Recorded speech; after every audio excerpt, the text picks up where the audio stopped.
શ્રી સહજાનંદ સ્વામી મહારાજની જય, શ્રી ગોપીનાથજી મહારાજની જય, શ્રી લક્ષ્મીનારાયણ દેવની જય, શ્રી નરનારાયણ દેવની જય, શ્રી ઘનશ્યામ મહારાજની જય, શ્રી ધર્મભક્તિ વાસુદેવની જય. પરમ પૂજ્ય 1008 વડતાલ ગાદી વિદ્યમાન આચાર્ય સનાતન આચાર્ય મહાસમર્થ આચાર્ય ગુરુ શ્રી અજેન્દ્ર પ્રસાદજી મહારાજની જય.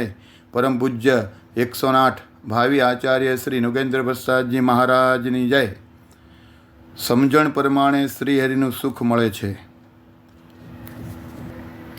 પ્રગટ શ્રીહરિની સાથે રહેવું એ જ સર્વોપરી આનંદ છે અને એ જ સર્વોપરી સુખ છે. શ્રીહરિ પોતાના ભક્તજનોને નિરંતર સુખ આપતા હતા. આવું સુખ બીજું કોઈ કહેવાય નહીં, પરંતુ જેને જેવી સમજણ હોય તે તેવું સુખ પામે છે. શ્રીહરિ સંબંધી જેટલું સુખ છે તે તો સમજણમાં રહ્યું છે. શ્રીહરિના સ્વરૂપ સંબંધી જે સમજણ છે તે જ સાચી સમજણ છે. તેના સિવાયની બીજી જે સમજણ છે તે તો સંસારના બંધનરૂપ છે. આવી રીતે જે સમજે છે તે જ બધું સમજી ગયો છે. એ જ સમજણ સંસારનું બંધન ટાળનારી છે. કદાચ કોઈ સંપૂર્ણ ભૂમિને સોનાની મઢી દે, વગર આગે સહજ ભાવે આગ પ્રગટાવે, એવા થવાથી શું વિશેષ? હજારો કોષ ઉપરની વાતને એક પળવારમાં જો જાણી લે, આવી સિદ્ધિ મળી હોવા છતાં પણ પરમ સુખમય શ્રીહરિની વાત સિવાય તે સિદ્ધિનું કાંઈ મહત્ત્વ જણાતું નથી. એક જ દિવસમાં હજારો મનુષ્યને 200 કોષ જેટલે દૂર રેલગાડી વડે પહોંચાડી દે છે. તે સિવાયની બીજી પણ કેટલીક આશ્ચર્યકારી વાત દેખાય છે. પરંતુ જ્યાં સુધી ભગવાન શ્રીહરિના સ્વરૂપમાં ચિત્ત ન લાગે તો તે બધા આશ્ચર્યથી શું ફાયદો થયો?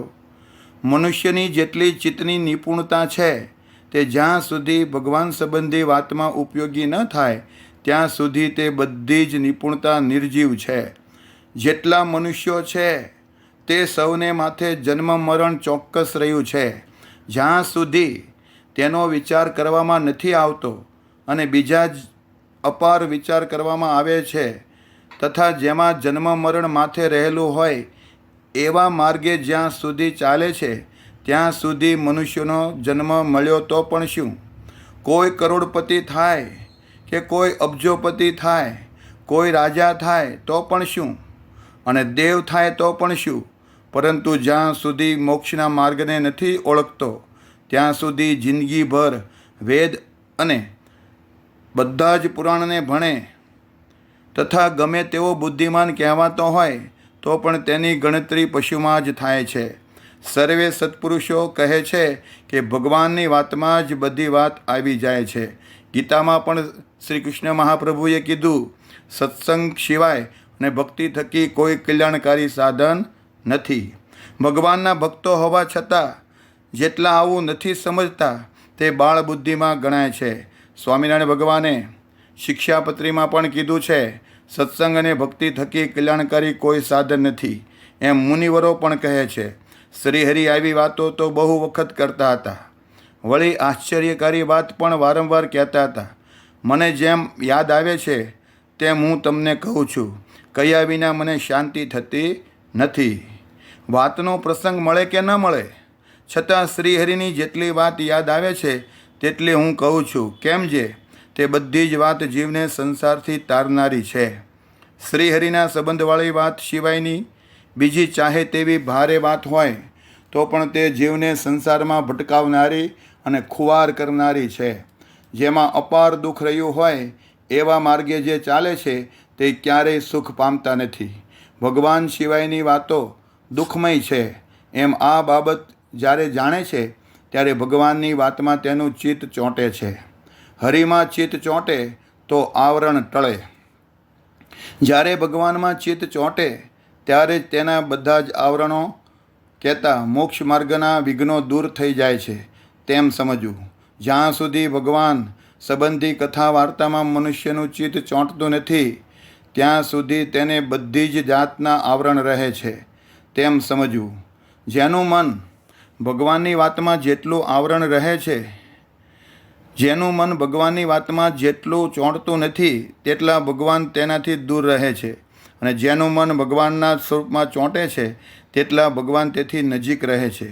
અનેક સાધનોનું એટલું જ ફળ છે કે ભગવાન સંબંધી વાતને સંસારથી તારનારી જાણીને તેમાં ચિત્તને અવશ્ય ચોંટાડવું જોઈએ. શ્રીજી મહારાજની સ્વાભાવિક રુચિ એવી હતી કે જે બાબતમાં દુઃખ દેખાતું તે વાતનો શ્રીહરિ તત્કાળ તરત ત્યાગ કરતા. એવી બાબતો તો અપાર છે, તેનો ગણે પાર આવતો નથી. શ્રીહરિને જે બાબતમાં જ્યાં સુધી સુખ દેખાય ત્યાં સુધી તેનો સંબંધ રાખતા અને જ્યારે દુઃખ દેખાય ત્યારે તેને દૂર કરી દેતા હતા. આ રીતે શ્રીહરિ નિર્બદ્ધ રહેતા હતા. સત્ય વાતમાં પણ જ્યાં સુધી સત્ય દેખાતું ત્યાં સુધી તે સત્યમાં બંધાઈ રહેતા. શ્રીહરિ સત્યનો ત્યાગ કરતા નહીં, પણ તેમાં જેટલું અસત્ય દેખાતું તેનો તરત જ ત્યાગ કરી દેતા. નમ્રતા અનેક ગુણોની જનની છે. માણસો જો માણસની રીતે વર્તન રાખે તો તેણે કરીને તે શોભે છે. જેને નમસ્કાર કરવાનો પણ વિવેક નથી એવો મનુષ્ય થયો હોય તો પણ પશુ બુદ્ધિનો છે. કોઈ મનુષ્ય ગમે તેવો મોટો હોય પણ જો તેમાં નમ્રતાનો ગુણ ન હોય તો મનુષ્ય થયો તો પણ શું? જેનામાં નમ્રતાનો ગુણ જ નથી તેમાં એક પણ ગુણ રહેતો નથી. સત્પુરુષો તથા સતશાસ્ત્ર એમ કહે છે કે નમવા યોગ્યને ન નમવું તે જ અવિવેક છે. જેમાં જેવા ગુણ હોય છે તે તેના વર્તનમાં દેખાઈ આવે છે. મનુષ્યનું વર્તન જ તેમાં રહેલા શુભ તથા અશુભ ગુણોને દેખાવાની કસોટી છે. માણસમાં રહેલા દોષોને ગમે તેટલા છુપાવવામાં આવે તો પણ તે તેના વર્તન ઉપરથી જ દેખાઈ આવે છે. સોનામાં જેવા ગુણ રહ્યા હોય છે તેને તેની કસોટી કહી દે છે. જે કોઈ પણ નામની વ્યક્તિ કે વસ્તુ હોય તેમાં રહેલા ગુણ અને અવગુણને દેખવા માટેનો સૌમાં એક ઉપાય રહ્યો હોય છે. તે ઉપાયથી તેના ગુણ દેખાઈ આવે છે. જેમાં જેવા ગુણ હોય છે તેમાં તેવો ભાવ થાય છે. ગુણ જ બધી જ બાબતનો પ્રાણ છે. શ્રીહરિની વાતમાં અપાર ગુણો રહ્યા છે. શ્રીહરિની વાત સિવાયની જે બીજી બધી વાતો હોય છે તે જીવનો ઉદ્ધાર ક્યારેય કરતી નથી. શ્રીહરિની વાત તો એટલી સરસ અને નિર્ધારિત છે કે તે વાતને જે જાણે તેનો ઉદ્ધાર તત્કાળ શ્રીહરિ કરે છે. તેમાં કાંઈ મિથ્યા કહેતા ખોટું નથી. જે મનુષ્ય શ્રીહરિની વાતને મિથ્યા જાણે છે તેનો ક્યારેય મોક્ષ થતો નથી. આ વાત નક્કી છે. મનુષ્ય જ્યાં સુધી સત્સંગ નથી કરતો ત્યાં સુધી તે અનેક કલ્પ પર્યંત સંસારમાં ભટકતો રહે છે. સત્સંગ વગરના મનુષ્ય ચાહે તેટલા બુદ્ધિમાન હોય અને ત્રિલોકીનું રાજ્ય કરતા હોય છતાં પણ તે જ્યાં સુધી સત્સંગ નથી કરતા ત્યાં સુધી તેને સંસારનું ભટકણ મટતું નથી અને તેની બુદ્ધિ પણ ત્યાં સુધી મોક્ષના ઉપયોગમાં આવતી નથી. કોઈ મનુષ્ય એક કલ્પ પર્યંત અશ્વમેઘના જેવા અપાર યજ્ઞો કરતો રહે, કોઈ એક કલ્પ પર્યંત રોજ કરોડો ગાયોનું દાન આપતો રહે, તેમજ કોઈ બધા ભોગોને છોડીને એક કલ્પ પર્યંત અષ્ટાંગ યોગને સાધતો રહે. વળી સત્સંગ સિવાયના જેટલા સાધન છે તે બધાને એક કલ્પ પર્યંત કોઈ કરતો રહે તો પણ તે જ્યાં સુધી સત્સંગ નથી કરતો ત્યાં સુધી તેનો મોક્ષ ક્યારેય થતો નથી. જે સત્સંગની રીતને જાણે તે મહાસુખને માણે છે. જે મનુષ્ય સત્સંગની ખરી રીતને જાણે છે તેને આવું દેખાય છે. સત્સંગ કરવા છતાં પણ જેને આ રીતે સૂઝતું નથી તેણે સત્સંગ કર્યો જ નથી. માટે સૌથી અધિક સત્સંગને જાણવો, પણ સત્સંગ સમાન બીજા કોઈને માનવા નહીં. મનુષ્ય જ્યાં સુધી બીજી કોઈ બાબતને સત્સંગથી અધિક જાણે છે ત્યાં સુધી તે ભગવાનનો ચોર રહે છે અને તે કોઈ દિવસ બીજા સારા સ્થાનને પામતો નથી. જ્યાં સુધી સત્સંગ ઉપર ભાવ થતો નથી અને અભાવ રહે છે ત્યાં સુધી તેને જન્મ મરણ અને લખ 84 વારંવાર રહે છે. તેનો ક્યારેય નાશ થતો નથી. તેમજ સત્સંગ ઉપર જેને ભાવ નથી તેવા માણસને જમપુરીનું જેટલું દુઃખ છે તેટલું નિશ્ચિત રહે છે. તેમાં કોઈ ફેર નથી. માણસમાં ગમે તેટલી ચતુરતા હોય પણ તે ચતુરપણું સત્સંગ વગર મોક્ષના ઉપયોગમાં ક્યારેય આવતું નથી. મનુષ્યને જ્યારે સત્સંગ ઉપર ભાવ થાય છે ત્યારે જ તેણે જેટલા સાધન કર્યા હોય તે બધાનું પૂરું ફળ મળ્યું કહેવાય. જેટલા શાસ્ત્રો છે અને સુખદેવજી, સનકાદિકો, વ્યાસમુનિ તથા નારદજી જેવા સત્પુરુષો છે તે પણ આવી જ વાતો કાયમ કહે છે. જે ભગવાન અને ભગવાનના સ્થાને બેઠેલા એવા આચાર્ય મહારાજ અને તેમના આશ્રિત સાચા સંત પાસે વળે તેના તમામ પાપ બળે છે.